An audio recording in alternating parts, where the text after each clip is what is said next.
പ്രിയപ്പെട്ട സുഹൃത്തുക്കൾക്ക് നമസ്കാരം. ശങ്കുണ്ണി നായർ എന്ന കഥാപാത്രത്തെ നമ്മൾ വളരെ കുറച്ചേ അറിഞ്ഞുള്ളൂ, മറ്റുള്ളവർ പറയുന്നത് കേട്ടിട്ട്. യഥാർത്ഥ ശങ്കുണ്ണി നായർ ആരാണെന്ന് നമ്മൾ ഈ അധ്യായത്തിൽ കാണും. യാതൊന്നും തന്നെ ബാധിക്കാത്ത ഒരു അപൂർവ ജന്മമാണത്. പ്രിച്ചറ്റ് സാഹിബ് മണിക്കുട്ടിയുമായി റമ്മി കളിക്കാൻ രാത്രി തിരഞ്ഞെടുക്കുന്നതോ അവിടെ സ്ഥിരം പോകുന്നതോ ശങ്കുണ്ണി നായർക്ക് യാതൊരു പ്രശ്നവും ഉണ്ടാക്കുന്നില്ല. കാര്യങ്ങൾ ശങ്കുണ്ണി നായർക്ക് അനുകൂലമായി സാഹിബ് ചെയ്തു കൊടുക്കുമ്പോൾ മറ്റുള്ളവർ മോശമായി കാണുന്നതാണ് അയാളെ അലട്ടുന്നത്.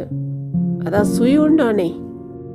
കൂടിപ്പോയാൽ എന്താ, ഒന്ന് തൊടേ പിടിക്കുകയും ചെയ്യും, അത്രയല്ലേ ഉള്ളൂ. ശങ്കുണ്ണി നായർ സമാധാനിക്കുന്നത് അങ്ങനെയാണ്. പിന്നെ 1000 വെള്ളി അധികം കിട്ടുമെങ്കിൽ പുലാവ് നൂറി ബീച്ച് ഹോക്കിന് കൊടുക്കാൻ വേണ്ടി, ഹോക്കിന് കിട്ടാൻ വേണ്ടി, കൈവശപ്പെടുത്താൻ വേണ്ടി ഭാസിയെ കൊണ്ട് ലീസിന് കൊടുപ്പിക്കാൻ വരെ ശങ്കുണ്ണി നായർ തയ്യാറാണ്. ശങ്കുണ്ണി നായരുടെ സ്വന്തം സഹോദരിയുടെ മകനാണ് ഭാസിയെന്ന് ഓർക്കുക. പിന്നെ മണിക്കുട്ടിക്കാണെങ്കിൽ ചെലവും ആഡംബരവും വളരെ കൂടുതലാണ്. പക്ഷെ തനിക്ക് പ്രശ്നമില്ല, സുഖം നോക്കിക്കോളും എന്നാണ് പുള്ളിയുടെ ഒരു സമാധാനം. എലുണ്ണിക്കുറുപ്പിൻ്റെ കോടിക്കണക്കിന് രൂപയുടെ സ്വത്ത് ഭാഗം വെച്ച് 4 ഭാഗം തൻ്റെ ഭാഗത്തേക്ക് എത്തിക്കാൻ വേണ്ട കരുക്കൾ നീക്കി തുടങ്ങിക്കഴിഞ്ഞിരുന്നു ശങ്കുണ്ണി നായർ. വായിക്കാം. അവകാശികൾ എന്ന നോവലിൻ്റെ 4ാം അധ്യായത്തിൻ്റെ അവസാന ഭാഗം. സ്വല്പനേരം ശങ്കിച്ചു നിന്ന ശേഷം പുറത്തേക്കൊന്നിറങ്ങാൻ തന്നെ നിശ്ചയിച്ചു ശങ്കുണ്ണി നായർ. നേരം ഇത്തിരി വൈകി, എന്നാലും ഒരു ഗ്ലാസ് ബീർ കുടിക്കണം. അവിടെ അത് കിട്ടാൻ വഴിയില്ല. ഒറ്റയ്ക്ക് കുറേ ഇരുന്ന് ആലോചിക്കുകയും വേണം. കൃഷ്ണനുണ്ണിയെ സൗകര്യമായെന്ന് കാണണമെന്നുണ്ടായിരുന്നു. അതേതായാലും ഇന്നിനി പറ്റില്ല. ഭാസിയുടെ കാറ് വെറുതെ കിടക്കുകയാണ്, അതെടുക്കാം. അവൻ ആർക്കോ ഫോൺ ചെയ്യുകയാണ്. മിസ്റ്റർ ഹോക്ക് പോയോ എന്ന് അന്വേഷിക്കാനാവും. പോയിട്ടില്ലെങ്കിൽ അവനും ഉണ്ടാകും ടൗണിലേക്ക്. എന്നാൽ സൗകര്യമായി. ഭാസി ഫോൺ താഴെ വെച്ചു. മുഖത്ത് നിരാശയുണ്ട്. എടാ, നീ ടൗണിലേക്ക് പോകുന്നുണ്ടോ? ഇല്ല, ഭാനുവിന് സുഖമില്ലാത്ത സ്ഥിതിക്ക് പുറത്തേക്ക് ഇറങ്ങിയാൽ ബഹളമാവും. നിന്റെ കാറിൻ്റെ താക്കോലെത്താ, ഞാനൊന്ന് പോയിട്ട് വരാം. ഭാസി ഒന്നും മിണ്ടാതെ കീശയിൽ നിന്ന് താക്കോലെടുത്ത് കൊടുത്തു. ഞാൻ വരാൻ വൈകിച്ചാൽ ചോറടച്ചു വെച്ചാൽ മതി എന്ന് പറയും. എവിടേക്കാ? അങ്ങനെയൊന്നുമില്ല, ഒന്ന് പുറത്തു പോയിട്ട് വരണം. കൂടുതൽ എന്തെങ്കിലും ചോദിക്കാൻ ഇട കൊടുക്കാതെ ഇറങ്ങി നടന്നു. രാവുണ്ണിയേട്ടൻ്റെയും കരുണൻ്റെയും കാറുകൾക്ക് പിറകിലാണ് ഭാസിയുടേത് കിടക്കുന്നത്. അത് സൗകര്യമായി. എളുപ്പം റിവേഴ്സ് ചെയ്ത് റോഡിലേക്ക് എടുക്കാം. പഴയ മണ്ട കാറാണ്. ശ്രീധരൻ പുതിയതിൽ അങ്ങനെ വിലസി നടക്കുന്നു. ഓഫീസിൽ ഇവൻ യുവരാജാവാണെന്നാണ് വെപ്പ്. ഇവൻ ഇങ്ങനെയൊന്നും. ഗേറ്റ് തുറന്ന് കാറ് പുറത്തേക്ക് എടുത്തു. ഇടയ്ക്ക് 1-2 വട്ടം നിന്നു. ഓടിച്ചു പരിചയമില്ലാത്ത കാറാണല്ലോ. ഈയിടെയായി കാറേ ഓടിക്കാറില്ല. ഉള്ളതൊരെണ്ണം മണിക്കുട്ടിയുടെ കയ്യിലാണ് എപ്പോഴും, അല്ലെങ്കിൽ സുരേഷിൻ്റെ കയ്യിൽ. ബാക്കിയുള്ളവർക്ക് ബസ് ശരണം. പോരായികയൊന്നുമില്ല. 2ാമതൊരെണ്ണം വാങ്ങണം എന്നാണ് മണിക്കുട്ടി പറയണത്. നിർബന്ധമാണെങ്കിൽ വാങ്ങാൻ പ്രയാസമൊന്നുമില്ല. ചെറുതല്ല, വലുത് തന്നെ വേണമെങ്കിലാവാം. ബെൻസ് തന്നെ വേണമെങ്കിൽ അതുമാവാം. ദൈവം സഹായിച്ച് കഴിവില്ലായികയൊന്നുമില്ല. പക്ഷെ ആർക്ക് വേണം അങ്ങനെയുള്ള പ്രതാപം? കാറ് നശിച്ചു പോണ സ്വത്താണ്. മേടിച്ച് റോട്ടിൽ ഇറക്കിയാൽ 20% പോയി. 10,000-വും 15,000-വും കൊടുത്തു വാങ്ങിയത് 4-5 കൊല്ലം കഴിഞ്ഞാൽ 1,000-2,000 പോലും വിലമതിക്കില്ല. സ്വന്തം ആവശ്യത്തിന് ചെറിയതൊരെണ്ണം വേണം. അതിപ്പോഴുണ്ട്. വാങ്ങിയിട്ട് 5 കൊല്ലമായിട്ടില്ല. അതുപോരാ, പുതിയതൊരെണ്ണം കൂടി വേണം എന്നാണ്. ബെൻസ് വേണം, അല്ലെങ്കിൽ വോൾവോ. ഈ മൂട്ടക്കാറും വെച്ച്, അതും പഴയ ജാപ്പനീസ് സാധനം, അതും വെച്ച് വലിയ വലിയ ആൾക്കാരുടെ വീട്ടിൽ പോവാൻ എനിക്ക് നാണാവും. ആ മിസ്സസ് മാണിക്യത്തിന് കൂടിയുണ്ട്. ഫ്യൂഷോ 404 പുതുപുത്തൻ. അവരാരാ? വെറും ഒരു ചീഫ് ക്ലർക്കിന്റെ ഭാര്യ. പക്ഷെ മണിക്കുട്ടി, അവർക്കതാവാം. കുട്ടികളും പ്രാരാബ്ദവും ഒന്നുമില്ല. അതുപോട്ടെ, ഉള്ള കാർ ആവശ്യത്തിന് കിട്ടുമോ? അതുമില്ല. സുരേഷിന്റെ ആവശ്യം തീർന്നിട്ട് കിട്ടില്ല. അത് നീ 7 തരം കൊടുത്തിട്ടാ. അവന് കാറ് കൊണ്ടെന്താ ഇത്ര വലിയ ആവശ്യം? ബസ്സിൽ പോയാൽ പോരെ? അതിന് തൊലഞ്ഞ കോലാലംപൂരിൽ പ്രോപ്പർ ബസ് സർവീസ് ഉണ്ടോ? അല്ലെങ്കിലും അവൻ വലുതായി. അവനും ധാരാളം ആക്ടിവിറ്റീസ് ഉണ്ട്. ഒരു കാർ ആവശ്യം തന്നെയാണ്. ഈ നാട്ടിൽ അവൻ്റെ പ്രായവും സ്റ്റാറ്റസും ഉള്ള കുട്ടികൾക്കൊക്കെ കാറുണ്ട്. അതുകൊണ്ടെന്താ ഇവന് വേണം എന്നുള്ള റൂളുമുണ്ടോ? നിങ്ങൾ റൂളും വകുപ്പും പറഞ്ഞിരുന്നോളി. അതൊന്നും നടപ്പില്ല. അടുത്ത മാസം പുതിയ മോഡൽസിന്റെ ഷിപ്മെന്റ് വരുന്നുണ്ട്. ഞാനൊരെണ്ണം ബുക്ക് ചെയ്യുന്നുണ്ട്. സിട്രോയനോ ആൽഫ റോമിയോവോ. നേരത്തെ പറഞ്ഞില്ലെന്ന് വേണ്ട. സിട്രോയനോ? അപ്പോൾ വോൾവോയും ബെൻസും വേണ്ടെന്ന് വെച്ചുവോ? ബെൻസിന് വില കൂടുതലാണെന്ന് നിങ്ങൾ തന്നെയല്ലേ പറഞ്ഞത്? പിന്നെ ബെൻസും വോൾവോയും ടു കോമൺ ആയി കഴിഞ്ഞു. ചാക്കനും പോക്കനും ഒക്കെ ഉണ്ട്. ഒരന്തസ്സില്ല. സിട്രോയൻ ആണെങ്കിൽ വില സ്വല്പം കുറവുണ്ട്. കൊണൈസേസ് കാറുമാണ്. ആൽഫ റോമിയോ ആണെങ്കിൽ വില ഇത്തിരി കൂടും, എന്നാലും സാധനം ഫസ്റ്റ് ക്ലാസ് ആണ്. എന്ത് വില വരും? അബൌട്ട് 10,000. അത്രയേ ഉള്ളൂ അത്രേ. ശങ്കുണ്ണി നായർ ഹെഡ്ലാമ്പിന്റെ വെളിച്ചത്തിലേക്ക് തുറച്ചു നോക്കി. അത്രയേ ഉള്ളൂ. 12,000 വെള്ളി. 12 കാശ് എന്ന് പറയുന്നത്ര നിസ്സാരമായിട്ടാണ് അവൾ പറഞ്ഞത്. 12,000 കുഴലിൽ അയച്ചാൽ നാട്ടിൽ 50,000 രൂപ കിട്ടും. 1,00,000. ഒരു വീട് കൂടി വാങ്ങിച്ചിടാം. മദ്രാസിയിൽ തന്നെ മതി. നല്ല വാടക കിട്ടും. കുഴപ്പമില്ല താനും. എറണാകുളത്തായാലും നല്ല വാടകയാണ്. പക്ഷേ കേരളത്തിൽ വേണ്ട. ആരെങ്കിലും കയറി താമസിച്ചാൽ പിന്നെ ഇങ്ങോട്ട് കിട്ടില്ല. മുഴുവൻ കമ്മ്യൂണിസ്റ്റുകളാ. മദ്രാസിയിൽ മതി. അല്ലെങ്കിൽ ബാംഗ്ലൂരിൽ. കുട്ടികളിൽ 2 പേര് അവിടെ ഉണ്ടല്ലോ. ബാംഗ്ലൂരിലാണെങ്കിൽ 50,000 നിൽക്കില്ല. 1,00,000 വേണ്ടി വരും. ചെറുതായാലൊന്നും മണിക്കുട്ടി സമ്മതിക്കില്ല. വലിയ വലിയ നിലയ്ക്കുള്ള കാര്യങ്ങളെ അവളിപ്പോൾ ആലോചിക്കാറുള്ളൂ. കോലാലംപൂരിലെ വീടിന് 1,15,00,000 വെള്ളിയാണ് ചെലവായത്. ഫർണിച്ചറിന് വേറെയും. ഇന്നാള് 2 കാർപ്പറ്റ് വാങ്ങിച്ചതിന് 4,000 വെള്ളിയായത്രേ. ശിവ, ഇതെവിടെ ചെന്ന് അവസാനിക്കുക? കുഴിച്ചാൽ കുഴിയില്ലേ? ഹിമാലയം ഒന്നും ഇല്ലേനും. ചെറിയൊരു കുന്നും കൂടി ഇല്ല. ബാക്കിയുള്ളവർ എത്ര അരിഷ്ടിച്ചാണ് ഉണ്ടാക്കിയത്? അതവൾക്കറിയോ? ടാക്സിക്ക് പോവേണ്ട ദിക്കിൽ ബസ്സും കൂടി പിടിക്കാതെ നടന്നു പോയി 10 കാശ് മിച്ചം പിടിക്കാൻ നോക്കും ഞാൻ. അവൾക്കാ കുസലൊന്നുമില്ല. കണ്ടമാനം ചെലവാക്കും. ആവശ്യമുള്ളത് ചെലവാക്കിക്കോട്ടെ. പിശുക്കൊന്നും പിടിക്കണ്ട. അനാവശ്യ ചെലവ് ചുരുക്കിയാൽ മതി. അതെങ്ങാനും പറഞ്ഞാൽ അവൾ ചീറും. ഇതൊക്കെ നിങ്ങൾ ഉണ്ടാക്കിയതാണെന്നാണോ വിചാരം? ഞാനില്ലെങ്കിൽ കാണായിരുന്നു. ഫീൽഡ് ക്ലർക്കിന്റെ ചൊറുമുട്ടി ഇരിക്കുകയായിരിക്കും. അല്ലെങ്കിൽ ജയിലിന്റെ കമ്പി എണ്ണുക. ആ കഥയൊക്കെ ഞാൻ പറയണോ? മുക്കത്താണ് ശുണ്ടി. ഇപ്പൊ കുറെ കൂടുതലുമാണ്. മറുത്തെന്തെങ്കിലും പറയാൻ പറ്റുമോ? ഉള്ളതൊക്കെ അവളുടെ പേരിലാ കിടക്കണത്. പിന്നെ കാര്യമില്ലായില്ലല്ലോ. അവൾ ഉണ്ടായതുകൊണ്ടല്ലേ ഒരു നിലയും വിലയും കിട്ടിയതും കുറച്ചെങ്കിലും സമ്പാദ്യം ഉണ്ടാക്കാൻ കഴിഞ്ഞതും. 4 പേരുടെ ഒപ്പം തടപെടാന്ന് പെരുമാറാനൊക്കെ അവൾക്കേ അറിയൂ. നമ്മൾ 10ാം ക്ലാസ് തൊപ്പിയിട്ടതാണല്ലോ. വന്ന കാലത്ത് ഇംഗ്ലീഷ് പറയാൻ പോലും പറ്റിയിരുന്നില്ല. അവൾ വന്നേ പിന്നെയാണ് മേൽഗതി ഉണ്ടായത്. അവൾക്ക് വല്യേട്ടൻ്റെ മരുമകളാണെന്നുള്ള സ്ഥാനവും ഉണ്ടായിരുന്നു എന്ന് വെക്കുക. അല്ലെങ്കിൽ റിച്ചർഡ് സാഹിബ് ഡിന്നറിന് വിളിക്കോ? ചീഫ് ക്ലർക്കിനെ പോലും വിളിക്കാറില്ല. പോകുമ്പോൾ ഉള്ളിൽ ഭയം തന്നെ ഉണ്ടായിരുന്നു. എങ്ങനെയാ പെരുമാറാന്നൊന്നും അറിയില്ലേ. അവൾക്കും ആ കൂസലുണ്ടായിരുന്നേയില്ല. 5 മിനിറ്റ് കൊണ്ട് സായിപ്പിന്റെ ഒപ്പത്തിനൊപ്പം വർത്തമാനം പറഞ്ഞു തുടങ്ങി. തനിക്കായിരുന്നു പേടി മുഴുവൻ. റിച്ചർഡ് സാഹിബ് നല്ല മനുഷ്യനായിരുന്നു. ആൾക്കാരെന്തൊക്കെ പറഞ്ഞാലും അതൊക്കെ അസൂയ കൊണ്ട് പറഞ്ഞതാ. സായിപ്പിന് മണിക്കുട്ടി വലിയ ബോധ്യായിരുന്നു. അവളെപ്പോലെ പഠിപ്പും അന്തസ്സുമുള്ള പെണ്ണുങ്ങൾ തോട്ടത്തിൽ വേറെ ഉണ്ടായിരുന്നില്ലല്ലോ. ബ്രിഡ്ജും റമ്മിയും ചെസ്സും കളിക്കാൻ അവൾക്കേ അറിയൂ. രാത്രി 12-1 വരെ കളിച്ചിരിക്കും. സായിപ്പിന് അതൊരു കമ്പമാണ്. അതിന് വേറെ ആരും ഇല്ലേനും. വേറെ ചിലരും നോക്കുണ്ടായി സായിപ്പിന്റെ സേവ പിടിക്കാൻ. ഭാര്യമാരെ കെട്ടിക്കാണിച്ച് നടക്കുകയുണ്ടായി. പക്ഷെ ഒന്നിനും പരിഷ്കാരോ സംസ്കാരോ ഇല്ല. മലമൂട്ടിന്ന് വന്ന മൂക്കണാഞ്ചികള്, മാനേജരെ കാണുമ്പോഴേക്കും വിറയ്ക്കണ ജാതികള്. അപ്പൊ പിന്നെ റിച്ചർഡ് സാഹിബ് മണിക്കുട്ടിയോട് ഇത്തിരി സ്നേഹമായിട്ട് പെരുമാറിയെന്ന് വെച്ചാൽ എന്താ അത്ര പറയാനുള്ളത്? മകളെ പോലെയാണ് കണക്കാക്കിയിരുന്നത്. മകളാവാനുള്ള പ്രായമുള്ളതാനും. അങ്ങേർക്ക് അങ്ങനെ വേണമെങ്കിൽ തന്നെ വെള്ളക്കാരികൾ തന്നെ എത്രയുണ്ടായിരുന്നു. പെർഫെക്റ്റ് ജെന്റിൽമാനാണ്. ഭാര്യ സ്ഥിരമായിട്ട് ഇംഗ്ലണ്ടിലായിട്ട് പോലും വേണ്ടാത്തിനൊന്നും പോവില്ല. ഭാര്യയെ ഒരിക്കൽ കൊണ്ടുവന്നതാണ്. മലയിലത്തെ കാലാവസ്ഥ പിടിച്ചിട്ടില്ല. പോകുമ്പോൾ അങ്ങേരോട് പറഞ്ഞത്രേ, വേണമെങ്കിൽ ഒരു ഗേൾ ഫ്രണ്ടിനെ വെച്ചോളൂ. I won't be jealous. അതാണ് യൂറോപ്യൻസിന്റെ മനസ്ഥിതി. നമ്മുടെ ആൾക്കാരാണ് ചെറ്റകൾ. മണിക്കുട്ടി ഇടയ്ക്ക് സായിപ്പിന്റെ അവിടെ പോയിരുന്ന് കളിക്കണതിന് എന്തൊക്കെയാ പറഞ്ഞത്? അതോ പറയണവന്മാരുടെ കഥ ആലോചിക്കാതിരിക്കുക ഭേദം.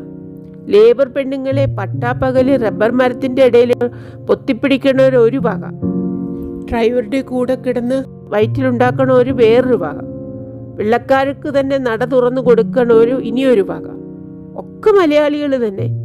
അവരാണ് മണിക്കുട്ടിയെ കുറ്റം പറയണത്. അസൂയ തന്നെ, അസൂയ. പ്രിച്ചഡ് സാഹിബിന് അവളെയാണ് ഇഷ്ടമായത്.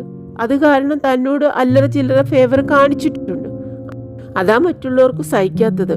എന്നിട്ട് അങ്ങനെ ഓരോന്ന് പറഞ്ഞുണ്ടാക്കും.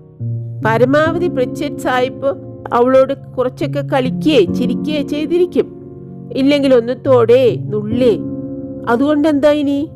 ഇപ്പൊ ഇത്തിരി അപ്പുറം കടന്നിട്ടുണ്ടെങ്കിൽ തന്നെ എന്താ, വാട്ട്സ് ദർ? നടപ്പില്ലാത്ത സംഗതിയൊന്നുമില്ലല്ലോ. ഏത് തോട്ടത്തിലാ ഇങ്ങനെ നടക്കാത്തത്? പ്രാണിമാര് പാലുവെട്ടുകാരികളുടെ പിന്നാലെ പോവും. അവരുടെ ഭാര്യമാര് കണ്ടക്ടറെയോ ഡ്രസ്സറെയോ പിടിച്ചു വയറ്റിലുണ്ടാക്കും. പരസ്പരം അറിഞ്ഞില്ല എന്ന് നടിച്ചു ഭവ്യന്മാരായി നടക്കും. അങ്ങനത്തെ കച്ചറകളാണ് കുറ്റം പറയാൻ നടക്കുന്നത്. സായിപ്പിന്റെ അടുത്ത് ലോക്യം കൂടാൻ കഴിഞ്ഞില്ലല്ലോ എന്നുള്ള സങ്കടമാണ്. തരം കിട്ടിയിരുന്നുണ്ടെങ്കിൽ ഭാര്യമാരെ സായിപ്പിന്റെ കൂടെ തന്നെ താമസിപ്പിച്ചേനെ. അവറ്റൊക്കെ വിളക്ക് പിടിക്കാനും നിന്നേനെ. കേൾക്കണ്ട, കുറെ യോഗ്യന്മാര് വന്നിരിക്കുന്നു. ജനാലയിലൂടെ വലിച്ചു നീട്ടിയൊരു തുപ്പ് കൊടുത്തു. തിയേറ്ററിന്റെ സമീപത്ത് കാറുകളുടെ തിരക്കാണ്. 6 മണിയുടെ ഷോ കഴിഞ്ഞിട്ടില്ല. 9:30-ക്കുള്ളതിന്റെ ആൾക്കാരെത്തി കഴിഞ്ഞു താനും. ആമോയ് തെരുവിലൂടെ കുറെ മുന്നോട്ട് പോയി ചന്തപ്പൂരയുടെ ഒരരികിൽ കാറ് പാർക്ക് ചെയ്ത് ചെന്നിറങ്ങി. ചെരുപ്പ് ഒന്ന് ഊരി വീണ്ടും ശരിക്കിട്ട് തെല്ലിട സംശയിച്ചു നിന്നു. ബാറിൽ കയറണോ അതോ ചീനന്റെ കാപ്പിക്കടയിൽ മതിയോ? ബാറിലായാൽ സൗകര്യമായി ഇരിക്കാം, തിരക്കുണ്ടെങ്കിലും. പക്ഷെ 1.50 ചാർജ് ചെയ്യും ചെറിയ കുപ്പിക്ക്. കാപ്പിക്കടയായാൽ 1 അല്ലെങ്കിൽ 1.10. എന്തിനാ 40-ഓ 50-ഓ കാശ് കളയണത്? കാപ്പിക്കടയിൽ ഇത്തിരി സൗകര്യം കുറയും, ചൂടുണ്ടാവും, അത്രയല്ലേ ഉള്ളൂ. സാരമില്ല. അല്പനേരം എയർ കണ്ടീഷനിൽ ഇരിക്കാൻ വേണ്ടി 50 കാശ് ചെലവാക്കുന്നത് അനാവശ്യമാണ്. ഉദ്യോഗമുള്ള കാലമല്ല, സൂക്ഷിച്ച് ചെലവ് ചെയ്യണം. ആദ്യം കണ്ട കാപ്പിക്കടയിലേക്ക് കയറി. 5 അടിയുടെ വക്കത്തിരുന്ന് ചെളിവെള്ളത്തിൽ പാത്രം കഴുകിയിരുന്ന ചീനച്ചെറുക്കൻ ഒലിക്കുന്ന മൂക്കു ചുളിച്ചു കൗതുകത്തോടെ നോക്കി. ഈ മൂപ്പരെ കണ്ടിട്ടുള്ളതല്ലോ എന്ന മട്ടിൽ. സോപ്പിൻ കട്ടകൾ പോലെ പല നിറത്തിലുള്ള പലഹാരങ്ങൾ അടുക്കി വെച്ച ചില്ലുപെട്ടിയുടെ പിറകിലിരുന്ന് കണക്ക് പുസ്തകത്തിൽ കുത്തിക്കുറിക്കുന്ന ചീന പെൺകിടാവ് തലയൊന്നുയർത്തി വീണ്ടും ജോലി തുടർന്നു. പീടിക അടയ്ക്കുന്നതിന് മുമ്പ് കണക്ക് നോക്കുകയാവാം. കടയിലേക്ക് കടക്കുന്ന ദിക്കിൽ തന്നെയുള്ള അടുപ്പിൻകര കുനിഞ്ഞു നിന്ന് ഇഞ്ചിയും മുളകും അരിയുന്ന തടിച്ച ചീനൻ ചോദിച്ചു, അപ്പം മൗ തൗക്കേ? മീനും ബീർ. ചീനൻ അകത്തേക്ക് നോക്കി എന്തോ വിളിച്ചു പറഞ്ഞ് ഒന്നും സംഭവിക്കാത്ത മട്ടിൽ സ്വന്തം പ്രവൃത്തിയിൽ വ്യാപൃതനായി. ചങ്കുണ്ണി നായർ അകത്തേക്ക് പ്രവേശിച്ചു. പ്രതീക്ഷിച്ച തിരക്കൊന്നുമില്ല. 3-4 മേശയ്ക്ക് ചുറ്റും മാത്രമേ ആൾക്കാരുള്ളൂ. ചീനന്മാർ. ചിലർ ബീറ് കുടിക്കുന്നു, ചിലർ ഭക്ഷിക്കുന്നു. ഒഴിഞ്ഞ ഒരു മൂലയിൽ ചെന്ന് ഇരിപ്പ് പിടിച്ചു. ഇമിറ്റേഷൻ മാർബിൾ പതിച്ച ചെറിയ വട്ടമേശപ്പുറം വൃത്തികെട്ട് കിടക്കുന്നു. തൊടാൻ തന്നെ അറയ്ക്കും. മേശച്ചോട്ടിലുള്ള ഇനാമൽ കൊണ്ടുള്ള തുപ്പൽ കോളാമ്പിൽ നിന്ന് വല്ലാത്തൊരു നാറ്റവും ഉയരുന്നുണ്ട്. തലയ്ക്ക് ചുറ്റും കൊതുകുകൾ പാറി കിടക്കുന്നു. ബാറിലാണെങ്കിൽ ഈ ശല്യമില്ല. അല്ലെങ്കിൽ പിന്നെ റെസ്റ്റ് ഹൗസിൽ പോണം. അവിടെ 1.60 ആവും. തീവട്ടി കൊള്ളയാണ്. ആരും ശ്രദ്ധിക്കുന്നില്ല. സെർവ് ചെയ്യാൻ ആരുമില്ലേ? മേശയുടെ വക്കിൽ കൈമുട്ടുകൾ ഊന്നി എതിരെയുള്ള ചുമരിൽ നോക്കിക്കൊണ്ടിരുന്നു. കണ്ണാടികൾ തൂക്കിയ കൊക്കക്കോലയുടെയും ഗ്രീൻ സ്പോട്ടിന്റെയും പരസ്യത്തകിടുകൾ പതിച്ച മഞ്ഞച്ചുവര്. ഗ്രീൻ സ്പോട്ടിന്റെ പരസ്യത്തിൽ മലർന്നു കിടക്കുന്ന വെള്ളക്കാരി ബിക്കിനി ഡ്രസ്സിൽ. അപ്പ മിനും താൻ? തടിച്ച് വയറുന്തിയ ഒരു ചീനത്തി ആസനവും ചൊറിഞ്ഞുകൊണ്ട് മുൻപിലെത്തി. തലമുടി അനേകം കളറുകളിൽ മെടഞ്ഞു വെച്ചിരിക്കുന്നു. പല്ലുകൾ പൊന്നു കെട്ടിയതാണ്. നീല പൂവുള്ള സാംപുവിൽ എന്തിൻ്റെയൊക്കെയോ കറകളുണ്ട്. Anchor beer കിച്ചി. ചീനത്തി അടുത്ത മേശയിൽ നിന്നൊരു പിഞ്ഞാൻ നിലക്കടല എടുത്ത് മുൻപിൽ വെച്ച് തിരിഞ്ഞു നടന്നു. മേശ വെടിപ്പാക്കാൻ കൂടി മെനക്കിട്ടില്ല. അമ്മയെ ഓർത്തുപോയി. ഇതേ നടത്തമാണ്. ഒരു കാലിന് ഇത്തിരി എന്ന് വെച്ചാൽ നന്നേ ഇത്തിരി നീളക്കുറവുണ്ടായിരുന്നു. പിന്നിൽ നിന്ന് നോക്കുമ്പോഴേ അറിയൂ. നടക്കുമ്പോൾ അതൊരു ഭംഗിയായിരുന്നു. പലരും പറയാറുണ്ട്, അത്ഭുതം തന്നെ. എത്രയോ കാലം കഴിഞ്ഞാണ് അമ്മയെ ഓർക്കുന്നത്. ഓപ്പോൾക്ക് കുറേയൊക്കെ അമ്മയുടെ ചായ കിട്ടിയിട്ടുണ്ട്. താൻ അച്ഛൻ്റെ മാതിരിയാണ് എന്ന് അമ്മ തന്നെ പറയാറുണ്ട്. നിലക്കടല ഒരെണ്ണമെടുത്ത് മേശപ്പുറത്ത് മുട്ടി തൊലി പൊളിച്ചു. ചീനത്തി തിരിച്ചു വന്ന് തുറന്ന കുപ്പിയും കഴുകിയ വെള്ളമൊലിക്കുന്ന ഗ്ലാസ് മേശപ്പുറത്ത് വെച്ചു.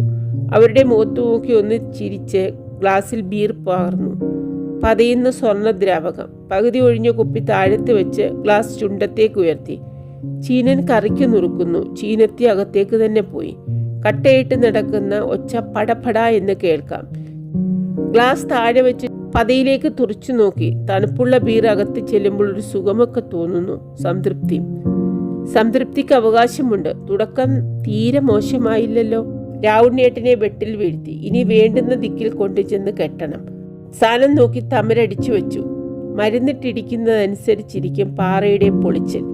വലിയ തുണ്ട് തന്നെ കയ്യിൽ പോരണം. 4-5 മില്യനെങ്കിലും വരും വേലുവേട്ടൻ്റെ ആസ്തി. പോലെങ്കിലേ ഉള്ളൂ.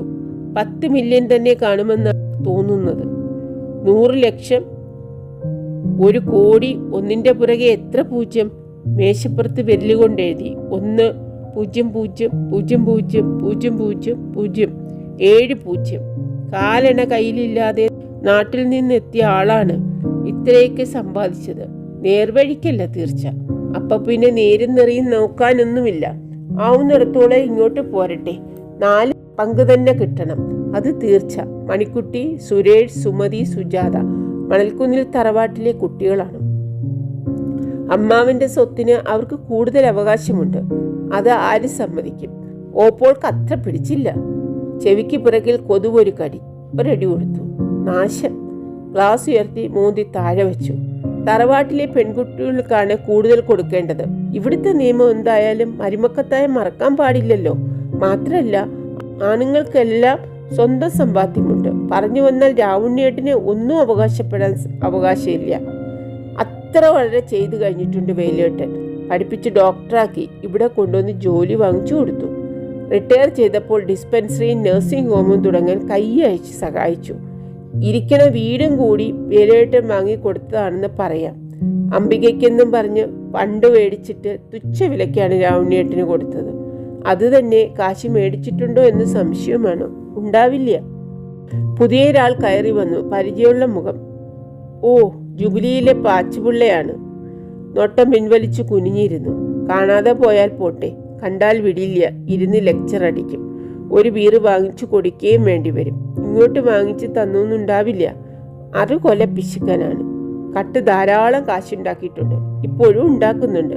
ശ്രീധരന് അതൊന്നും അറിയില്ല. വിശ്വസിച്ച് വിട്ടിരിക്കുകയാണ്. എസ്റ്റേറ്റിലെ കാര്യങ്ങൾ എസ്റ്റേറ്റിൽ പണിയെടുത്തിട്ടുള്ളവർക്കേ അറിയൂ. ആൾ പോയിന്ന് തോന്നുന്നു. തലപൊക്കി സൂത്രത്തിലൊന്ന് നോക്കി. എന്തോ മേടിച്ചുകൊണ്ട് പോവുകയാണ്. പലഹാരമാവും. ഭാഗ്യമുള്ളവനാണ് പിള്ള. റിട്ടയർ ചെയ്തിട്ട് പിന്നെയും ജോലി. ശ്രീധരനോട് താനൊന്ന് സൂചിപ്പിച്ചതാണ് റിട്ടയർ ചെയ്തപ്പോൾ. 3-4 എസ്റ്റേറ്റ് ഉണ്ടല്ലോ, അതിൻ്റെ ചുമതല ഞാൻ നോക്കിക്കൊള്ളാമെന്ന്. എനിക്ക് വെറുതെ ഇരിക്കാതെ കഴിഞ്ഞു. ശ്രീധരൻ്റെ ഭാരം കുറയുകയും ചെയ്യും. ഇപ്പോഴത്തേക്കാൾ വളരെ മെച്ചമായിട്ട് കൊണ്ടു നടത്താം. കുട്ടൻ്റെ കണ്ണിൽ മണ്ണിടാവുന്നവരാരും ജനിച്ചിട്ടില്ല. പാച്ചുപിള്ളയുടെ കുട്ടൻസൊക്കെ ഒരാഴ്ച കൊണ്ട് പുറത്തു ചാടും.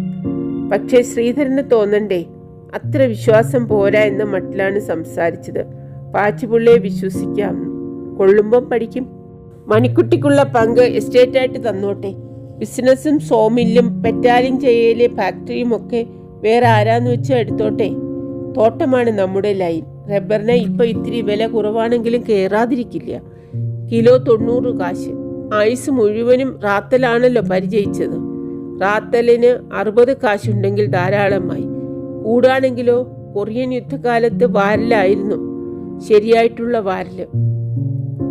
2.5 വെള്ളി 3 വെള്ളി അന്ന് ഇത്തിരി ഉണ്ടാക്കിയതേ കയ്യിലുള്ളൂ. പിന്നെയൊക്കെ മോശം. അല്ലെങ്കിൽ എന്താ ഉണ്ടാക്കിയിട്ടുള്ളത്? വേലുവേട്ടനോട് താരതമ്യപ്പെടുത്തി നോക്കുമ്പോൾ ഒന്നുമില്ല. 1/2 മില്യൺ പോലും മുട്ടില്ല. അതുതന്നെ. ബീറെടുത്ത് മോന്തി. തണുപ്പ് പോയി തുടങ്ങി. നിലക്കടല തൊലി പൊളിച്ച് വായിലിട്ടു. കേട് വന്നതാണ്. മേശച്ചോട്ടിലേക്ക്. കോളാമ്പിയിലയുടെ പുറത്തോ? അമ്മയുടെ കട്ടിൻ്റെ ചോട്ടിൽ സ്വർണം പോലെ തിളങ്ങണ കോളാമ്പി. അച്ഛൻ വരുമ്പോഴേ എടുക്കൂ. ഓ, അത് പോട്ടെ. എന്തോ ആലോചിച്ചിരുന്നത്? ഭാഗം വെക്കേണ്ട കാര്യം. എസ്റ്റേറ്റ് ആയിട്ട് മതി. അത് ശരിപ്പെട്ട് കിട്ടണമല്ലോ. തറവാട്ടിൽപ്പെട്ടവര് രാവുണ്ണിയേട്ടൻ, ഗംഗാധരൻ, കരുണൻ, മണിക്കുട്ടി, സുരേഷ്, സുമതി, സുജാത, സുധാകരൻ ഔട്ട്. ബാക്കി 6 പേര്. രാവുണ്ണിയേട്ടന് വാസ്തവത്തിൽ വേണ്ട. പക്ഷെ ആയിക്കോട്ടെ. അത് ഒപ്പോൾക്കാണല്ലോ കിട്ടണത്. കിട്ടിക്കോട്ടെ. കരുണൻ വേണ്ടാന്ന് പറഞ്ഞു. എന്നാലും കണക്കിൽ ചേർക്കണം.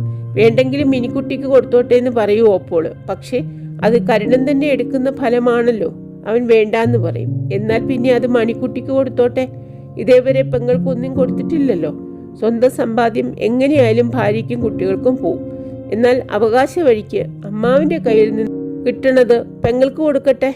ആങ്ങളന്മാരതാ ചെയ്യുക. അതും ഒരേ ഒരു പെങ്ങളേ ഉള്ളൂ. ഓപ്പോൾ സമ്മതിക്കുന്ന തോന്നണില്ല. മിനിക്ക് കൊടുക്കാതെ, എന്നാൽ പകുതി മിനിക്കും പകുതി മണിക്കുട്ടിക്കുമായിക്കോട്ടെ. കരുണനോടൊന്ന് സൂചിപ്പിക്കണം. ആള് മഹാ അഭിമാനിയാണ്. അത്ര എളുപ്പത്തിലൊന്നും സ്വത്ത് സ്വീകരിക്കില്ല. വേണ്ട, മുഴുവൻ പങ്കും മണിക്കുട്ടിക്ക് കൊടുത്തോട്ടെ. പിന്നെ സ്മിത സുരേഷിന്റെ മുറപ്പെണ്ണാണെന്നൊക്കെ പറയാറുണ്ടല്ലോ. അപ്പോൾ കൊടുത്തോണ്ട് നഷ്ടമൊന്നും വരാനില്ല. മണിക്കുട്ടിയോടും ഒന്ന് പറഞ്ഞു വെക്കണം. ചേട്ടനോട് പറഞ്ഞു വാങ്ങിക്കാനുള്ള സാമർഥ്യം അവൾക്കുണ്ട്. ക്ലാസ്സിൽ ബാക്കിയുണ്ടായിരുന്നത് ഒറ്റ വലിക്ക് അകത്താക്കി കുപ്പിയിന്മേലുള്ളത് പകർന്നു.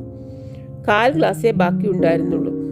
എവിടെയോ ക്ലോക്ക് ശബ്ദിച്ചു. തലയ്ക്ക് മീതെ ചുമരിൽ 9. കൈത്തണ്ടയിൽ നോക്കി 9:15. ഏതാണ് ശരി? വാച്ച് ഈയിടെയായി ഓട്ടം വിട്ട് ഓട്ടമാണ്. പുതിയതൊരെണ്ണം വാങ്ങിക്കേണ്ടി വരുമോ എന്നതാണ് ഭയം. ഇതത്ര പഴക്കമൊന്നും ആയിട്ടില്ല. റിച്ചർഡ് സാഹിബ് പോകുമ്പോൾ സമ്മാനം തന്നതാണ്. 14 കൊല്ലം. നല്ല വാച്ചിന് അതൊരു പഴക്കമല്ല. ഒന്ന് ക്ലീൻ ചെയ്താൽ മതി. അതിനും പറയും 15, 20 എന്നൊക്കെ. 30 40 കൊടുത്താൽ പുതിയത് തന്നെ വാങ്ങാം. പക്ഷേ ഇതിന് സെന്റിമെന്റൽ വാല്യൂ ഉണ്ടല്ലോ. മണിക്കുട്ടി ഇടയ്ക്ക് ചോദിക്കും, ഇതിൽ ചുണ്ണാമ്പിട്ട് വെച്ച് പുതിയൊരെണ്ണം വാങ്ങിച്ചൂടെ എന്ന്. തൻ്റെ വേഷവും നടത്തമൊന്നും അവൾക്ക് പിടിക്കുന്നില്ല. കുറെ കൂടെ മോടിയിൽ നടക്കണമെന്നാണ് പറയുന്നത്. വലിയ മനുഷ്യന്മാരുമായി ഇടപഴകുമ്പോൾ അതിനനുസരിച്ച് വേണം. വലിയവരെ പരിചയപ്പെടുന്നത് കൊണ്ട് മെച്ചമുണ്ട്, ഇല്ലെന്ന് പറഞ്ഞുകൂടാ. മണിക്കുട്ടി മുഖാന്തരം ദാത്തോത്മാനെ പരിചയമായി, അതുവഴി ഹോക്കിനെയും. അതുകൊണ്ട് ഗുണമില്ലാതിരിക്കില്ല. കോൺട്രാക്റ്റിനെ പറ്റി ആലോചിക്കാമെന്ന് പറഞ്ഞു. Meat, fish agent, vegetable supply എല്ലാ ഹോട്ടലുകൾക്കും ഇല്ലെങ്കിൽ 3 4 കിട്ടിയാൽ മതി. അതിന് ഫുഡ് ആൻഡ് ബിവറേജ് മാനേജർമാരെ പോയി കാണണം. വല്ലതും ചിരിയിൽ തേച്ചു കൊടുക്കണം. കമ്മീഷൻ ചോദിക്കാതിരിക്കില്ല. കൊടുക്കാഞ്ഞാൽ കിട്ടില്ല. കിട്ടിയാലും കുഴപ്പമുണ്ടാക്കും. പക്ഷേ ഹോക്കിന്റെ സ്വന്തം ആളാണെന്ന് വന്നാൽ പിന്നെ കമാ എന്നും മിണ്ടില്ല. പുലാവ് നൂറി ഭാസിക്ക് ശരിപ്പെടുത്തി കൊടുത്താൽ അത് ചീനന്റെ കയ്യിൽ തന്നെ. അവൻ അതിലൊരു ഭ്രമം തന്നെ കയറിയിരിക്കുന്നു. ഹോട്ടല്, ക്യാബറെ, കാസിനോ, ഒപ്പം ബാക്കിയുള്ളതും. പണം വാരാം. 20 കൊല്ലത്തെ ലീസ്, അല്ലെങ്കിൽ ഭാസിക്ക് പാർട്ണർഷിപ്പ്. ഹോട്ടലിൽ അവനെ ഡയറക്ടറുമാക്കും. ലീസാണ് ചീനൻ ഇഷ്ടം. അത് തരപ്പെടുത്തി കൊടുത്താൽ 50 തികച്ചും കയ്യിൽ തരാമെന്നാണ്. കോൺട്രാക്റ്റ് വേറെയും. ഭാസിയുമായി പാർട്ട്ണർഷിപ്പ് ആണെങ്കിൽ 20 തരൂ. 30,000 വെള്ളി വ്യത്യാസമാണ്. പറ്റുമെങ്കിൽ ലീസിന് തന്നെ കൊടുക്കണം. ഭാസിയെ പേരിന് ചേർത്താൽ മതി. അവൻ താൻ പറയണത് അനുസരിക്കും. എന്നാലും മറ്റുള്ളവരുടെ കണ്ണിൽ പൊടിയിടണമല്ലോ. അവനും അത്ര എളുപ്പം വഴങ്ങില്ല. ചോദിക്കുകയുണ്ടായല്ലോ. പാർട്ട്ണർഷിപ്പ് അല്ലേ കുട്ടമ്മാമ നല്ലത് ഇൻ ദ ലോങ് റൺ? ആദ്യം കുറച്ച് നഷ്ടം വന്നാലും പിന്നീട് നല്ല അടിയടിക്കാം. അത് ശരിയാണ്. പക്ഷെ പ്രോജക്റ്റ് ഫ്ലോപ്പായി പോയാലോ? ലീസാണെങ്കിൽ സ്റ്റഡി ഇൻകം കിട്ടും. അതിലൊരു രസമില്ല. സ്വന്തമായിട്ട് ബിസിനസ്സിന് ഇറങ്ങണമെന്നാ എൻ്റെ മോഹം. പിന്നെ ഹോക്ക് ഹോട്ടൽ ബിസിനസ്സിൽ കണ്ണു തെളിഞ്ഞോനാ. നഷ്ടമൊന്നും വരില്ല. നഷ്ടം എന്ന് പറഞ്ഞാൽ ചീനൻ അതൊരു യാതൊരു നഷ്ടവും വരില്ല. നഷ്ടം നിനക്ക് മാത്രമായിരിക്കും. ഹോക്ക് കള്ളന്റെ കടമുറിയാണ്. പണം ഇറക്കണത് അവനാണ്. പങ്കുകാരെ പറ്റിച്ചിട്ട് അവൻ വലുതായത് തന്നെ. നിന്നെ 1/2 മിനിറ്റ് കൊണ്ട് വിഴുങ്ങും. അവൻ പഠിച്ച കള്ളൻ. അവൻ്റെ ഒപ്പം പയറ്റാൻ നിന്നെ കൊണ്ട് പറ്റില്ല. ഈ വിദ്യകളൊക്കെ എനിക്കറിയാം. ഞാൻ അത്ര മരമണ്ടനൊന്നുമല്ല കുട്ടമ്മാമ. മാത്രമല്ല ആഡിറ്റിംഗ് സുഖേട്ടിനെ ഏൽപ്പിച്ചാൽ മതിയല്ലോ. അത് ചീനൻ സമ്മതിക്കണ്ടേ? അല്ലെങ്കിലും ഓഡിറ്റേഴ്സ് വിചാരിച്ചാൽ എന്തൊക്കും. അതിനേക്കാൾ വലിയ എക്സ്പെർട്സിനെ കിട്ടും കള്ളക്കണക്ക് എഴുതാൻ. എന്നാലും അത്ര എളുപ്പം പറ്റില്ലല്ലോ. നിനക്ക് ഹോക്കിനെ ശരിക്കറിയില്ല. അതാ ഞാൻ പറയണത് ബോധ്യാവാത്തത്. ലീസിന് കൊടുക്കുകയാണെന്ന് വെച്ചാൽ വേറൊരു വിഷമമുണ്ട്. സ്വന്തമായിട്ട് ഹോട്ടലിൽ പണിയാന്നല്ലേ ശ്രീചേട്ടനോടും വല്യച്ഛനോടും പറഞ്ഞിട്ടുള്ളത്. എന്നിട്ട് ഹോക്കിന് ലീസിന് കൊടുത്താൽ? അത് മാത്രമല്ല, വല്യച്ഛൻ വസ്തു തരാണെങ്കിൽ ഏത് നിലയ്ക്കാ തരാന്നറിയില്ല. എന്തൊക്കെ കണ്ടീഷൻസ് ആണ്. അത്രത്തോളം വരട്ടെ, അത് അപ്പോഴാലോചിക്കാം. വസ്തു ആദ്യം കയ്യിൽ കിട്ടട്ടെ. അതെ, അതാണ് മുഖ്യം. മലർപ്പൊടിക്കാരന് പറ്റിയ പോലെ മനക്കോട്ട കെട്ടിയിട്ട് കാര്യമില്ല. വസ്തു ഭാസിയുടെ കയ്യിൽ വരട്ടെ ആദ്യം. പിന്നെ പറഞ്ഞു വേണ്ടതുപോലെ ചെയ്യിക്കാം. ചീനന്റെ അടുത്ത് സ്വല്പം കൂടി വലിവ് പിടിച്ചാൽ 50 അല്ല 60 തന്നെ വാങ്ങാം. ചീനനെ ചുളിവിൽ വിട്ടുകൂടാ, പക്ഷേ വസ്തു കയ്യിൽ കിട്ടണ്ടേ? വേലുവേട്ടൻ ഇങ്ങനെ വാശി പിടിക്കുമെന്ന് വിചാരിച്ചില്ല. എന്താണാവോ ഭാസിക്ക് കൊടുക്കില്ല എന്നൊരു ശാഠ്യം. തരിശായി കിടക്കുകയാണ്. ശ്രീധരനാവണം പറ്റിച്ചത്. സിമന്റ് ഫാക്ടറിയുടെ പ്ലാൻ ഉപേക്ഷിച്ചിട്ടില്ലല്ലോ, അത് ഹോക്കിന്റെ ആൾക്കാർ നോക്കിക്കോളും. ഉണ്ണി പണ്ട് പാൻ പെൻസിലുടെ ലീഗൽ അഡ്വൈസർ ആയിരുന്നു എന്ന് പറഞ്ഞതുകൊണ്ട് കാര്യമൊന്നുമില്ല. ഇപ്പോൾ മകനാണല്ലോ കാര്യം നോക്കണത്. അയാൾ ഹോക്കിന്റെ സ്വന്തം ആളാ. ഉണ്ണി കുതുകുന്തം മറിഞ്ഞാലും കാര്യം ഉണ്ടാവില്ല. ഉണ്ണിയെ കൊണ്ട് വേലുവേട്ടനോട് പറയിച്ചാൽ ഫലമുണ്ടാവുമെന്ന് വിചാരിക്കുന്നു കരുണൻ. ഒരു ചുക്കുമുണ്ടാവില്ല. ഉണ്ണി ഇടങ്കോലിട്ട സർവം തകരാറാവും. മൂപ്പരില്ലെങ്കിൽ കുട്ടൻ പ്ലാനിട്ടതുപോലെ നടക്കും കാര്യങ്ങൾ. അയാളെക്കുറിച്ച് 4 കാച്ചിയത് നന്നായി. രാവുണ്ണിയേട്ടനും കരുണനും മുഴുവൻ വിശ്വാസമായിട്ടില്ലെങ്കിലും സംശയം കടന്നുകൂടിയിട്ടുണ്ടല്ലോ ഉള്ളിൽ. അത് മതി. ഉണ്ണി ഇടപെട്ടാൽ മുക്കാലേയും മുണ്ടാണിയും ശ്രീധരനും ഭദ്രയ്ക്കും പോവും. സുഗുന് കിട്ടുന്നത് തരക്കേടില്ല. രമണി സുരേഷിന്റെ പിന്നാലെ നടക്കുന്നുണ്ടല്ലോ. അതങ്ങ് നടത്തിയാൽ സുഗുവിൻ്റെയിലുള്ളതും നമ്മുടെ ഭാഗത്ത് തന്നെ. അത് പറ്റില്ല. സ്മിതയുണ്ടല്ലോ ഇപ്പുറത്ത്. കരുണന്റെ പങ്ക് അത് അവൻ മണിക്കുട്ടിക്ക് കൊടുക്കും തന്നെ വിചാരിക്കുക. പിന്നെ സ്മിതയാണെങ്കിൽ കുട്ടിയാണ്. അവള് വലുതാവുന്ന വരെയൊന്നും സുരേഷ് കാത്തിരിക്കില്ല. അവനും രമണി എന്ന് പറഞ്ഞിട്ട് തന്നെയാണ് നടക്കുന്നത്. പക്ഷെ ഈയിടെ എന്തോ അത്ര തന്നെ കാണുന്നില്ല. സ്വല്പം ക്വയറ്റായിട്ടുണ്ട്. എന്തോ ഒരു മാതിരി. പണ്ടത്തെ ഉത്സാഹമൊന്നുമില്ല. പിള്ളേരല്ലേ, വല്ല പിണക്കവും കാണും. അല്ലെങ്കിൽ മേശപ്പുറത്ത് ചിതറിക്കിടന്ന കപ്പലിന്റെ തുണ്ടുകൾ കൈകൊണ്ട് മാടി കൂമ്പാരം കൂട്ടി. പിഞ്ഞാണത്തിൽ ബാക്കിയില്ല. കടയിൽ തിരക്ക് കൂടിയിരുന്നു. തെരുവിലും 6 മണിയുടെ സിനിമ കഴിഞ്ഞിരിക്കും. ഉണ്ണാൻ നേരമായി തുടങ്ങി. അധികം വൈകാതെ മടങ്ങണം. ചീനത്തി പുതിയ കുപ്പി കൊണ്ടുവന്ന് വെച്ച് പിഞ്ഞാണത്തിൽ അല്പം നിലക്കടല നിക്ഷേപിച്ചു. ധർമ്മം കൊടുക്കുന്നത് പോലെ. ബീറിന്റെ കൂടെ വെറുതെ തരണതാണല്ലോ എന്ന ഭാവം നല്ലതുപോലെയുണ്ട്. ഉണ്ണിയെ പാട്ടിൽ പിടിക്കണം. എന്തിനാ ആരോഗ്യം വെച്ച് പുലർത്തുന്നത്?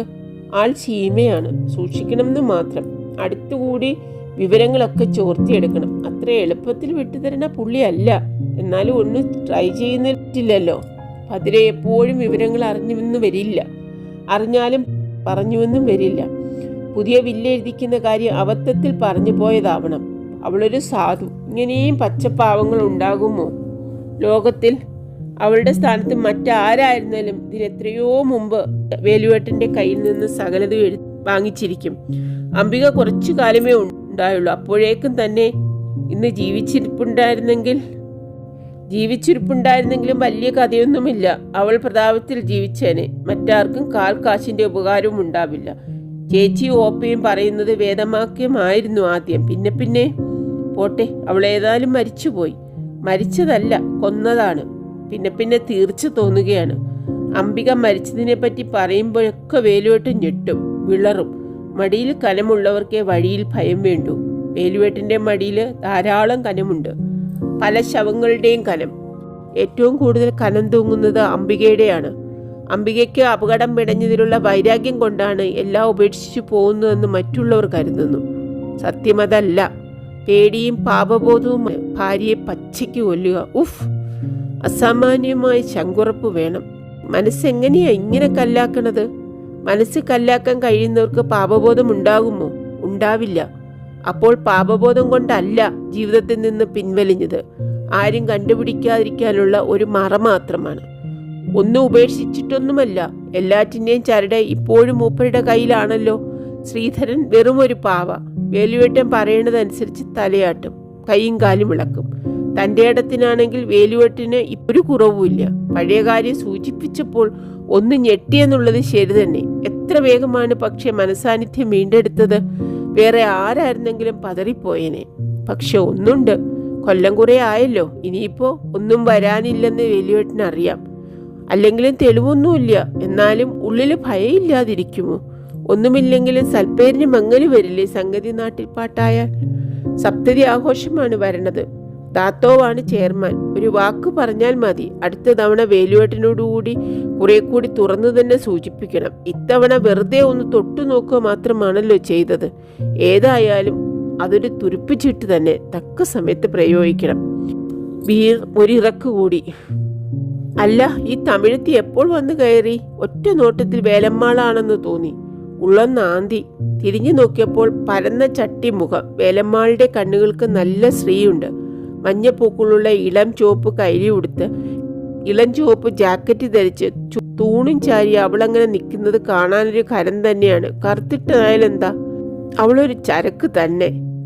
വേലമ്മളെ കണ്ടിട്ട് ഒരുപാട് നാളായി. ദുര ജാസ്തി ആയിരിക്കുന്നു. പണ്ടൊക്കെ വല്ലപ്പോഴും 4-5 കൊടുത്താൽ മതിയായിരുന്നു. ഇപ്പോൾ അവളെപ്പറ്റി ആലോചിക്കണ്ട. ശ്രദ്ധ ഗൗരവമുള്ള കാര്യങ്ങളിൽ കേന്ദ്രീകരിക്കണം. ഒറ്റ കൈക്ക് തുറപ്പുകുലാൻ പ്രയോഗിക്കണം. ഭീഷണിപ്പെടുത്തിയാൽ ആളുള്ളയും ഇളകും, കാര്യം നടക്കും. കേസിനും കൂട്ടത്തിനും പോയാൽ രക്ഷയില്ല. ഭയം, ഭീഷണി, നയം, അങ്ങനെ പോവണം കാര്യങ്ങൾ. പാസിയെ പിഴിയിൽ നിന്നും വിടരുത്. എന്തെല്ലാം നോക്കിയിട്ട് വേണം ഒരു നീക്കം നടത്താൻ. പക്ഷേ കുട്ടനെ ഇവരാരും ശരിക്കറിയില്ല. ബർണറ്റ് സാഹിബ് എന്ത് ധീരശൂര പരാക്രമിയായിരുന്നു. ഇപ്പോൾ ഒടുക്കിക്കളയാമെന്ന് പറഞ്ഞിട്ടാണ് വന്നത്. ഞാൻ പ്രിച്ചറ്റല്ലാന്നാണ് തന്നോട് ആദ്യം പറഞ്ഞത് തന്നെ. മണിക്കുട്ടിയുടെ മുഖത്ത് കാർക്കിച്ച് തുപ്പവും കൂടി ചെയ്തു ശുംഭൻ. 6 മാസം നിന്നില്ല. ഒരു കുഴി, പതുക്കോം നദില് മൂക്കു കുത്തിയൊരു വീഴ്ച. പോയ വഴിയിൽ പുല്ലു മുളച്ചിട്ടില്ല. പോവാൻ കാലത്ത് എന്തേ പറഞ്ഞത്?